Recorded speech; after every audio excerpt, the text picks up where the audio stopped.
ಜ್ಞಾನಾನಂದಮಯಂ ದೇವಂ ನಿರ್ಮಲಸ್ಫಟಿಕಾಕೃತಿಂ ಆಧಾರಾಂ ಸರ್ವವಿದ್ಯಾನಾಂ ಹಯಗ್ರೀವಂ ಉಪಾಸ್ಮಹೆ.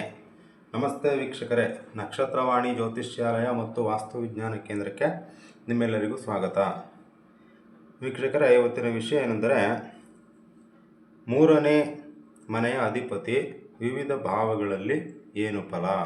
ಇದು full overall life, birth to death, ಓಕೆನಾ, ಹುಟ್ಟಿನಿಂದ ಸಾಯೋ ತನಕ ಏನು ನಡೆಯುತ್ತೆ ಅಂತ. ದಶಾಭುಕ್ತಿನೆಲ್ಲ ತಗೋಬಾರ್ದು, ಇದಕ್ಕೆ ಸಮಗ್ರವಾಗಿ ತಗೋಬೇಕು. ಅರ್ಥ ಆಯ್ತಾ? ಈಗ ನೋಡೋಣ, ಲಗ್ನ ನಾನು ಮೇಷ ಲಗ್ನ ತೊಗೊಂಡಿದ್ದೀನಿ. ನಿಮ್ಮದು ಲಗ್ನ ಯಾವುದು ಅಂತ ನೋಡಿಕೊಂಡು ಅಲ್ಲಿಂದ ಲೆಕ್ಕ ಹಾಕ್ಕೊಳ್ಳಿ, ಓಕೆನಾ.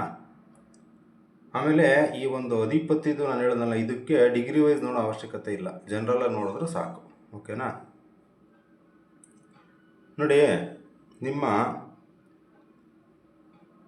ಮೂರನೇ ಮನೆ ಅಧಿಪತಿ ಏನಾದರೂ ನಿಮ್ಮ ಜಾತಕದಲ್ಲಿ ಮೂರನೇ ಮನೆಯ ಅಧಿಪತಿ, ನೆನ್ಪಿಟ್ಕೊಳ್ಳಿ, ಮೂರನೇ ಮನೆ ಅಧಿಪತಿ ಏನಾದರೂ ಒಂದನೇ ಮನೆಯಲ್ಲಿ ಕುಳಿತಿದ್ದರೆ ಆ ವ್ಯಕ್ತಿ ಹೇಗಿರ್ತಾರೆ ಅಂದರೆ ಆತ್ಮಸಂಕಲ್ಪ.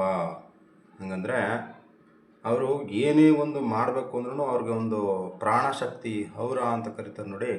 ನಾನು ಮಾಡೇ ತೀರ್ತೀನಿ, ನಾನು ಇದನ್ನು ಸಾಧಿಸ್ತೀನಿ ಅಂತ ಪಟ್ಟಿಡಿದು ಆತ್ಮಬಲ ಅನ್ನೋದು ತುಂಬ ಚೆನ್ನಾಗಿರುತ್ತೆ.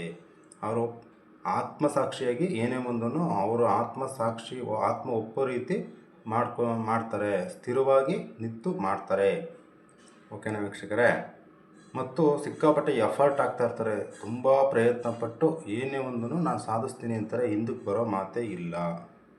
ನೆಕ್ಸ್ಟು, ಮೂರನೇ ಮನೆಯ ಅಧಿಪತಿ ಎರಡನೇ ಮನೆಯಲ್ಲಿ ಕುಳಿತಿದ್ದಾಗ ಏನಾಗುತ್ತೆ ಅಂದರೆ ಶ್ರಮದಿಂದ ಹಣಕಾಸನ್ನು ಸಂಪಾದನೆ ಮಾಡ್ತಾರೆ ಮತ್ತು ಫ್ಯಾಮಿಲಿಗೋಸ್ಕರ ಸಿಕ್ಕಾಪಟ್ಟೆ ಎಫರ್ಟ್ ಹಾಕ್ತಾರೆ. ಫ್ಯಾಮಿಲಿಗೋಸ್ಕರ ಎಫರ್ಟ್ ಹಾಕಿ ಆ ಫ್ಯಾಮಿಲಿ ಉಳಿಸ್ಕೊಳ್ಳೋಕ್ಕೋಸ್ಕರ, ಆ ಫ್ಯಾಮಿಲಿ, ಹೆಂಡತಿ, ಮಕ್ಕಳು, ಸಂಸಾರ, ತಂದೆ ತಾಯಿ, ಫ್ಯಾಮಿಲಿಗೋಸ್ಕರ, ದುಡ್ಡು ಉಳಿಸೋಕ್ಕೋಸ್ಕರ ತುಂಬ ಎಫರ್ಟ್ ಹಾಕಿ ಪ್ರಯತ್ನ ಮಾಡ್ತಾನೇ ಇರ್ತಾರೆ ಲೈಫ್ ಲಾಂಗು. ಇದು ನಡೆಯುತ್ತೆ. ನೆಕ್ಸ್ಟು, ಮೂರನೇ ಮನೆ ಅಧಿಪತಿ ಮೂರರಲ್ಲೇ ಕುಳಿತಿದ್ದಾಗ ಯಶಸ್ವಿ ಪ್ರಯತ್ನಗಳು. ಹಂಗಂದರೆ ಅವ್ರಿಗೆ ಏನು ಆಸೆ ಇರುತ್ತೋ ಅದೇ ಪ್ರಯತ್ನ, ಅದೇ ಅವಕಾಶಗಳು ಸಿಗ್ತಾ ಇರುತ್ತೆ. ಅಂದರೆ ರೋಗಿ ಬಯಸಿದ್ದು ಹಾಲುವನ್ನು, ವೈದ್ಯ ಹೇಳಿದ್ದು ಹಾಲುವನ್ನು. ಅದೇ ರೀತಿ ಆ ಮೂರನೇ ಮನೆ ಅಧಿಪತಿ ಮೂರರಲ್ಲೇ ಇದ್ದಾಗ ತುಂಬ ಒಳ್ಳೆಯದು. ಅವರ ಪ್ರಯತ್ನಗಳೆಲ್ಲ ಯಶಸ್ವಿ ಆಗ್ತಾ ಇರುತ್ತೆ, ಸಕ್ಸಸ್ ಆಗ್ತಾ ಇರುತ್ತೆ. ಅವ್ರ ಮನಸ್ಸಾ ಇಚ್ಛೆ ಮಾಡ್ತಾ ಇರ್ತಾರೆ, ನೋ ಕನ್ಫ್ಯೂಷನ್. ಆದರೆ ಈ ಮೂರನೇ ಮನೆ ಅಧಿಪತಿ ಮೂರರಲ್ಲಿ ಅಲ್ಲಿ ರಾಹು ಅಥವಾ ಕೇತು ಕೂತ್ಕೊಂಡ್ಬಿಟ್ಟಾಗ ಏನಾಗುತ್ತೆ, ಮೂರ್ಖ ಆಲೋಚನೆಗಳು ಮಾಡಿಬಿಡ್ತಾರೆ ರಾಹು ಕೇತು ಇದ್ದಾಗ. ಅದನ್ನು ಸ್ವಲ್ಪ ಗಮನಿಸ್ಕೊಳ್ಳಿ, ಓಕೆ. ನೆಕ್ಸ್ಟು, ಮೂರನೇ ಮನೆಯ ಅಧಿಪತಿ ನಾಲ್ಕರಲ್ಲಿ ಕುಳಿತಾಗ ಏನಾಗುತ್ತೆ ಅಂತ ನಾವು ನೋಡೋಣ ವೀಕ್ಷಕರೇ. ಅಲ್ಲಿ ಸಂತೋಷಕ್ಕಾಗಿ ಹೆಚ್ಚು ಪ್ರಯತ್ನಗಳನ್ನು ಮಾಡ್ತಾರೆ ಮತ್ತು ಇವ್ರೇನು ಮಾಡ್ತಾರೆ, ಇವ್ರ ಹತ್ರ ಪ್ರಾಪರ್ಟಿ, ವೆಹಿಕಲ್ಲು ಇದನ್ನು ತಗೋತಾರೆ, ಆದರೆ ಜಾಸ್ತಿ ಬಳಸಲ್ಲ. ಈ ಕಾರ್ ತಗೊಳ್ಳೋದು, ನಿಲ್ಲಿಸ್ಬಿಡೋದು, ಜಾಸ್ತಿ ಓಡ್ಸೋಕ್ಕೆ ಹೋಗಲ್ಲ. ಮನೇನೂ ಅಷ್ಟೇ, ಸ್ವಂತ ಮನೆ ಕಟ್ತಾರೆ, ಸೈಟ್ ತೆಗ್ದು ಸ್ವಂತ ಮನೆ ಕಟ್ತಾರೆ, ಅಲ್ಲಿ ವಾಸವಾಗಿರಲ್ಲ, ಅದನ್ನು ಬಾಡಿಗೆ ಕೊಟ್ಬಿಟ್ಟು ಬೇರೆಯವ್ರ ಮನೆಗೆ ಹೋಗಿ ಬೇರೆಯವ್ರ ಮನೆ ಬಾಡಿಗೆಯಲ್ಲಿ ಇರೋದು. ಈ ರೀತಿ ನಡೀತಾ ಇರುತ್ತೆ ವೀಕ್ಷಕರೇ. ನೆಕ್ಸ್ಟು, ಮೂರನೇ ಮನೆ ಅಧಿಪತಿ ಐದನೇ ಮನೆಯಲ್ಲಿ ಕುಳಿತಾಗ ಏನಾಗುತ್ತೆ ಅಂದರೆ ಭೌತಿಕ ಪ್ರಯತ್ನಗಳು. ಹಂಗಂದರೆ ಇದು ಸಮರ ಕಲೆ, ಮಾರ್ಷಲ್ ಆರ್ಟ್ಸ್ ಮತ್ತು ಲಾಂಚಾಕು, ಈ ಥರ ಒಂದು ಸಮರ ಕಲೆಗೆ ಸಂಬಂಧಪಟ್ಟಿದ್ದು. ಆಮೇಲೆ ಡ್ಯಾನ್ಸು, ಆ್ಯಕ್ಟಿಂಗು, ಅಭಿನಯ, ನಿಮಿಕ್ರಿ ಮಾಡೋವಂಥದ್ದು ಅಥವಾ ಒಂದು ರೀಲ್ಸ್ ಮಾಡೋವಂಥದ್ದು ಮೊಬೈಲಲ್ಲಿ. ಆಮೇಲೆ ಫಿಲಮ್ ಆ್ಯಕ್ಟಿಂಗ್ ಆಸಕ್ತಿ ಇರುವಂಥದ್ದು, ಇದ್ರ ಮೇಲೆಲ್ಲ ಜಾಸ್ತಿ ಆಸಕ್ತಿ ಇರುತ್ತೆ. ಸ್ಪೋರ್ಟ್ಸು ಮತ್ತು ಮನೋರಂಜನಾ ಕಾರ್ಯಕ್ರಮಗಳಲ್ಲಿ ಹೆಚ್ಚು ಆಸಕ್ತಿ ಇರುತ್ತೆ, ಅದನ್ನು ಅವರು ಮಾಡ್ತಾಯಿರ್ತಾರೆ. ನೆಕ್ಸ್ಟು, ಮೂರನೇ ಮನೆಯ ಅಧಿಪತಿ ಆರರಲ್ಲಿ ಕುಳಿತೀಗ ಏನಾಗುತ್ತೆ ಅಂದರೆ ಸೇವೆಗಾಗಿ ಪ್ರಯತ್ನಗಳು. ಕೆಲಸಕ್ಕೋಸ್ಕರ, ಉದ್ಯೋಗಕ್ಕೋಸ್ಕರ ಸಿಕ್ಕಾಪಟ್ಟೆ ಎಫರ್ಟ್ ಹಾಕ್ತಾರೆ. ಆ ಉದ್ಯೋಗ ಉಳಿಸ್ಕೊಳ್ಳೋಕ್ಕೋಸ್ಕರ, ಆಮೇಲೆ ಉದ್ಯೋಗ ಪಡ್ಕೊಳ್ಳೋಕ್ಕೋಸ್ಕರ ಸಿಕ್ಕಾಪಟ್ಟೆ ಎಫರ್ಟ್ ಹಾಕ್ತಾರೆ. ಆಮೇಲೆ ಕೆಲಸದಲ್ಲೂ ಅಷ್ಟೇ ಸಿಕ್ಕಾಪಟ್ಟೆ ಎಫರ್ಟ್ ಹಾಕಿ ಬೇರೆಯವರೆಲ್ಲ 5:30ಗೆ ಏನು ಸೈರನ್ ನೋಡಿದ ತಕ್ಷಣ ಹೋಗ್ಬಿಟ್ರೆ, ಇವರಿಲ್ಲಪ್ಪ ಇನ್ನೂ ಸ್ವಲ್ಪ ಮಾಡೋಣ ಅಂತ ಒಂದು ಅರ್ಧ ಗಂಟೆ 20 ನಿಮಿಷ ಎಕ್ಸ್ಟ್ರಾನೇ ಮಾಡಿಬಿಟ್ಟು ಬರ್ತಾರೆ. ಆ ಥರ ಜಾಸ್ತಿ ಎಫರ್ಟ್ ಹಾಕ್ತಾರೆ. ಆದರೆ ಮೈನಸ್ ಪಾಯಿಂಟ್ ಏನಂದರೆ ಇವರು ಮಾತು ಸರಿಯಾಗಿ ಆಡಲ್ಲ. ಬೇರೆಯವ್ರಿಗೆ ಒಂಥರ ಕೋಪ ಬರೋ ಥರ, ಟ್ರಿಗರ್ ಮಾಡೋ ಥರ, ಅರ್ಥ ಆಯ್ತಾ? ಬೇರೆಯವ್ರಿಗೆ ಒಂಥರ ಶತ್ರು ಶತ್ರುಗಳ ಜೊತೆ ನಾವು ಹೆಂಗೆ ಮಾತಾಡ್ತೀವಿ ಆ ಥರ ಶತ್ರುತ್ವವನ್ನು ಹುಟ್ಟಾಕೋ ರೀತಿ ಮಾತಾಡ್ತಾರೆ. ಇದು ಫ್ಯಾಮಿಲಿ ಲೈಫಲ್ಲಿ ಡ್ಯಾಮೇಜ್ ಮಾಡುತ್ತೆ. ಓಕೆನಾ? ಕೆಲಸದಲ್ಲಿ ಓಕೆ, ಹಣಕಾಸಲ್ಲೂ ಓಕೆ, ಬಟ್ ಫ್ಯಾಮಿಲಿ ಲೈಫು ಆಮೇಲೆ ಫ್ರೆಂಡ್ಶಿಪ್ಪು, ಸೋಷಲ್ ರಿಲೇಷನ್ಶಿಪ್ಪು ಇಲ್ಲಿ ಡ್ಯಾಮೇಜ್ ಮಾಡುತ್ತೆ. ಒಂಥರ ಹೆಂಗೆಂಗೋ ಮಾತಾಡ್ಬಿಡೋದು, ಅದು ಆಪೋಸಿಟ್ ಇರೋರಿಗೆ ಇಷ್ಟ ಆಗಲ್ಲ. ಇದೊಂದು ಚೇಂಜ್ ಮಾಡ್ಕೋಬೇಕು. ಓಕೆ. ನೆಕ್ಸ್ಟು 3ನೇ ಮನೆ ಅಧಿಪತಿ 7ರಲ್ಲಿ ಕುಳಿತಾಗ ಏನಾಗುತ್ತೆ ಅಂತಂದರೆ ಸಹಭಾಗಿತ್ವದಲ್ಲಿ ಪ್ರಯತ್ನಗಳು. ಇವರು ಗಂಡ ಹೆಂಡ್ತಿರೋ ನಡುವೆ ತುಂಬ ಕಮ್ಯುನಿಕೇಷನ್ ಇರುತ್ತೆ, ತುಂಬ ಚೆನ್ನಾಗಿ ಮಾತಾಡಿಕೊಂಡು ಜ್ಯುವೆಲ್ಲಾಗಿ ಹೋಗ್ತಾ ಇರ್ತಾರೆ. ಮತ್ತು ಆಸೆ ಆಕಾಂಕ್ಷೆಗಳು, ಈಗ ನೋಡಿ ಗಂಡ ಹೆಂಡ್ತಿರು ಮದುವೆ ಆಗಿರ್ತಾರೆ, ಸಂಸಾರ ಮಾಡ್ತಾಯಿರ್ತಾರೆ, ಓಕೆ, ಬಟ್ ಅದಕ್ಕೂ ಮೇಲೆ ಸಿಕ್ಕಾಪಟ್ಟೆ ಲವ್ ಇರಬೇಕು ಅಥವಾ ಸಿಕ್ಕಾಪಟ್ಟೆ ಅಟ್ರಾಕ್ಷನ್, ದೈಹಿಕ ಆಕರ್ಷಣೆ. ಒಂದು ಗಂಡ ಹೆಂಡ್ತಿದ್ದು ಮಾತ್ರ ನಾನು ಹೇಳ್ತಾ ಇರೋದು. ಗಂಡನಿಗೆ ಹೆಂಡತಿಯ ದೇಹದ ಮೇಲೆ ಆಕರ್ಷಣೆ ಇರಬೇಕು, ಹೆಂಡತಿಗೆ ಗಂಡನ ಮೇಲೆ ದೇಹದ ಮೇಲೆ ಆಕರ್ಷಣೆ ಇರಬೇಕು. ಆ ಒಂದು ಸೆಕ್ಸುವಲ್ ನೋಟ ಅಂತ ತಗೊಳ್ಳಿ, ಅದು ಜಾಸ್ತಿ ಇರುತ್ತೆ, ತುಂಬ ಒಳ್ಳೆಯದು. ಓಕೆನಾ? 3ನೇ ಮನೆಯ ಅಧಿಪತಿ 7ರಲ್ಲಿ ಕುಳಿತಾಗ ತುಂಬ ಒಳ್ಳೆಯದು ಈ ವಿಷಯದಲ್ಲಿ. ಬಿಸ್ನೆಸ್ಸಲ್ಲೂ ಅಷ್ಟೇ ಚೆನ್ನಾಗಿದೆ. ಆಮೇಲೆ ಇದರಲ್ಲಿ ಮಾಡ್ಬೋದು, ಅವರು ಏನೋ ಪತ್ರಕರ್ತರಾಗಿ ಕೆಲಸ ಮಾಡ್ಬೋದು, ಆಮೇಲೆ ಇದು TV ಆ್ಯಂಕರಾಗಿ ಕೆಲಸ ಮಾಡ್ಬೋದು. ಯಾವುದೇ ಒಂದು ಶುಭ ಸಮಾರಂಭಗಳು ಅಥವಾ ವೇದಿಕೆಯ ಮೇಲೆ ಮಾತಾಡೋದು, ಭಾಷಣ ಮಾಡೋದು, ಇದನ್ನೆಲ್ಲ ಚೆನ್ನಾಗಿ ಮಾಡ್ಬೋದು ಇವರು. ಕಮಿಷನ್ಗೆ ಸಂಬಂಧಪಟ್ಟ ವ್ಯಾಪಾರ, ಬಿಸ್ನೆಸ್ಸು ಇದನ್ನು ಮಾಡ್ಬೋದು.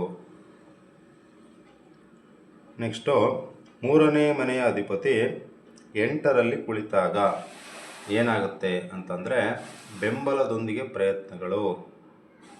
ಹಂಗಂದರೆ 3ನೇ ಮನೆ ಅಧಿಪತಿ 8ರಲ್ಲಿ ಕೂತ್ಕೊಂಡಾಗ ಇವರು ಸ್ವಂತ ಬಂಡವಾಳ ಹಾಕ್ಬಿಟ್ಟು ಏನು ಮಾಡಬಾರ್ದು, ಬೇರೆಯವ್ರ ಕೈಯಲ್ಲಿ ಬಂಡವಾಳ ಹಾಕಿಸ್ಬೇಕು. ಇವರ ಐಡಿಯಾ ಬೇರೆಯವರ ಬಂಡವಾಳ, ಆ ರೀತಿ ಮಾಡಬೇಕು. ಓಕೆನಾ? ಅದುವಾಗ ಒಳ್ಳೆಯದಾಗುತ್ತೆ. ಅಂದರೆ ಬೇರೆಯವರು ಸಹಾಯ ತೊಗೊಂಡು ಇವರು ಮಾಡಬೇಕು, ಇವರಾಗಿ ಇವ್ರು ಬಂಡವಾಳ ಹಾಕಬಾರ್ದು. ವಿತೌಟ್ ಇನ್ವೆಸ್ಟ್ಮೆಂಟಲ್ಲಿ ಬಿಸ್ನೆಸ್, ವ್ಯಾಪಾರ, ವಹಿವಾಟು ಏನೋ ಒಂದು ಮಾಡ್ಕೊಂಡು ಹೋಗ್ಬೋದು. ಅದ್ರ ಜೊತೆಗೆ ಪ್ಲಸ್ ಪಾಯಿಂಟ್ ಏನು ಗೊತ್ತಾ, ಇವ್ರಿಗೆ ಆಯಸ್ಸು ತುಂಬ ಜಾಸ್ತಿ ಇರುತ್ತೆ. ರೋಗ ಬರ್ಬೋದು, ಕಷ್ಟ ಬರ್ಬೋದು, ಸಾಲ ಬರ್ಬೋದು, ಆದರೆ ಆಯುಷು ತುಂಬ ಜಾಸ್ತಿ ಇರುತ್ತೆ. ಓಕೆನಾ? Plus point. 3ನೇ ಮನೆ ಅಧಿಪತಿ 8ರಲ್ಲಿದ್ದರೆ ಜಾಸ್ತಿ ಆಯಸ್ಸು. ಓಕೆ. ನೆಕ್ಸ್ಟು 3ನೇ ಮನೆಯ ಅಧಿಪತಿ 9ರಲ್ಲಿ ಕುಳಿತಾಗ ಏನಾಗುತ್ತೆ ಅಂದರೆ ನಿರ್ಧಾರಿತ ಆದರ್ಶಗಳು. ಹಂಗಂದರೆ ಅವರು ತಂದೆಗೋಸ್ಕರ ಜಾಸ್ತಿ ಎಫರ್ಟ್ನ, ತಂದೆಯ ಆಸೆ ಆಕಾಂಕ್ಷೆಗಳನ್ನು ಈಡೇರಿಸೋದು, ತಂದೆಯ ಕನಸುಗಳನ್ನು ಈಡೇರಿಸೋದು. ಇನ್ ಕೇಸ್ ತಂದೆ ಸತ್ತೋದ್ರೆ ಅವ್ರಿಗೋಸ್ಕರ ಗೋರಿ ಕಟ್ಟೋದು, ಅವ್ರ ತಂದೆ ಫೋಟೋನ ಸ್ವಲ್ಪ ದೊಡ್ಡದಾಗಿ ಲೈಟ್ ಗಿಂಟೆಲ್ಲ ಹಾಕ್ಕೊಂಡು ಮನೆಗೆ ಹಾಕೊಂಡು ಇದು ಮಾಡೋವಂಥದ್ದು. ಅಥವಾ ತಂದೆಯವರು ತೋರಿಸಿದ ದಾರಿಯಲ್ಲಿ ಅವರ ಮಾರ್ಗದರ್ಶನ, ಅವರು ಕೊಟ್ಟಿರೋ ಸಲಹೆಗಳನ್ನೇ ಇಟ್ಕೊಂಡು ಜೀವನದಲ್ಲಿ ಪ್ರಯತ್ನ ಮಾಡಿಕೊಂಡು ಹೋಗ್ತಾ ಇರ್ತಾರೆ. ಇದು ತುಂಬ ಒಳ್ಳೆಯದು. ಓಕೆನಾ? ನೆಕ್ಸ್ಟು 3ನೇ ಮನೆ ಅಧಿಪತಿ 10ರಲ್ಲಿ ಕುಳಿತಾಗ ಏನಾಗುತ್ತೆ ಅಂತ ಅಂದರೆ ತನ್ನ ಅಭಿರುಚಿಯ ಮೇಲೆ ಕೆಲಸಗಳು. ಹಂಗಂದರೆ ಕೆಲವೊಬ್ಬರು ಹೇಳ್ತಾರೆ, ಇಟ್ಸ್ ಮೈ ಹಾಬಿ, ಇದು ನನ್ನ ಅಭ್ಯಾಸ ಅಥವಾ ಇದು ನನ್ನ ಇಷ್ಟದ ಕೆಲಸ, ನಾನು ಅದಕ್ಕೆ ಮಾಡ್ತಾಯಿದ್ದೀನಿ ಅಂತಾರಲ್ಲ, ಹಂಗೆ 3ನೇ ಮನೆ ಅಧಿಪತಿ 10ನೇ ಮನೆಯಲ್ಲಿ ಕೂತ್ಕೊಂಡಾಗ ಅವರ ಸ್ವಂತ ಆಸೆ ಅಭಿಲಾಷೆಗಳಿಗೆ ಬೆಲೆ ಕೊಡ್ತಾರೆ. ಅವರ ಅವರ ಅಭಿವ್ಯಕ್ತಿ ಸ್ವಾತಂತ್ರ್ಯಕ್ಕೆ ಧಕ್ಕೆ ಉಂಟಾಗೋ ಕಡೆ ಅವ್ರು ನಿಲ್ಲಲ್ಲ, ಅವ್ರು ಮಾಡಲ್ಲ. ಓಕೆನಾ? ಅದು ಪರವಾಗಿಲ್ಲ. ಆಮೇಲೆ ಮೇಯ್ನ್ ಏನಂದರೆ ಸಿಕ್ಕಾಪಟ್ಟೆ ಎಫರ್ಟ್ ಹಾಕಿ ಅದರಲ್ಲಿ ಸಕ್ಸಸ್ ಬರ್ತಾರೆ, ಸ್ವಲ್ಪ ಫೇಮಸ್ಸು ಆಗ್ತಾರೆ. ಓಕೆನಾ? ನೆಕ್ಸ್ಟು 3ನೇ ಮನೆಯ ಅಧಿಪತಿ 11ರಲ್ಲಿ ಕುಳಿತಾಗ ಏನಾಗುತ್ತೆ ಅಂದರೆ ಪ್ರಯತ್ನಗಳಿಂದ ಲಾಭ. ಇವ್ರು ಏನೇ ಪ್ರಯತ್ನ ಪಟ್ಟರು ಲಾಭ 100% ಸಿಗುತ್ತೆ. ಆಮೇಲೆ ಯಶಸ್ವಿ ದಲ್ಲಾಳಿಗಳು, ಯಶಸ್ವಿ ಬ್ರೋಕರ್ಗಳು. ಯಾವುದೇ ಒಂದು ಬ್ರೋಕರ್ಗಳು, ಎಷ್ಟೋ ಜನ ಬ್ರೋಕರ್ಗಳಿದ್ದಾರೆ, ಯಾವುದು ಸಿಕ್ಕಲೇ ಇಲ್ಲ ನಮಗೆ, ಅಂದರೆ ಯಾವುದು ಡೀಲು ಅವರು ಬರ್ತಾವ್ರೆ ಇವರು ಬರ್ತಾವ್ರೆ ಬಟ್ ಯಾವುದು ಫೈನಲ್ ಆಗ್ತಾಯಿಲ್ಲ, ಆಗಿದ್ದರೆ ಕಮಿಷನ್ ಬರ್ತಾನೆ ಇಲ್ಲ, 6 ತಿಂಗಳಾಯಿತು ಒಂದು ಕಮಿಷನ್ನು ಬಂದಿಲ್ಲ ಅಂತ ಹೇಳ್ತಾರೆ ಅಲ್ವಾ.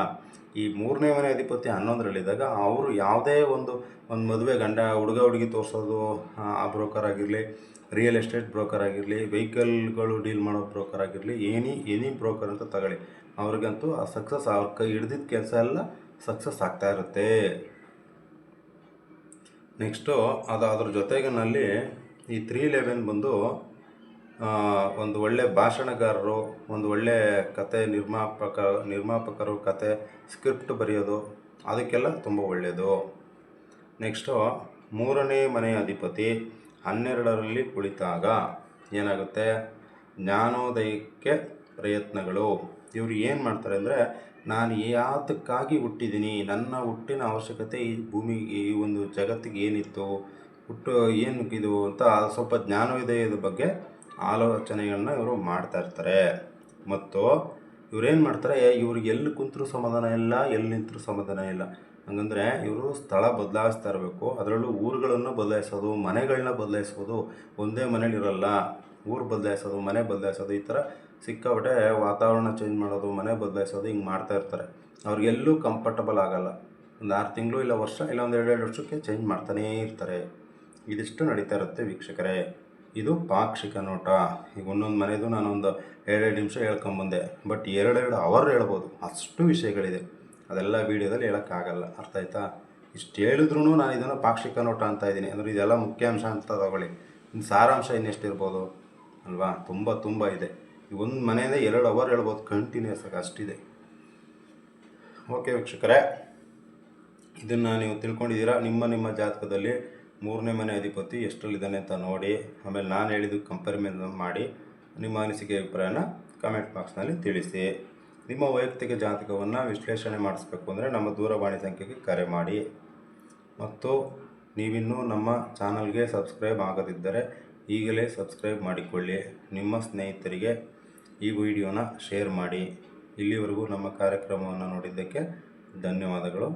ನಮಸ್ತೆ ವೀಕ್ಷಕರೇ.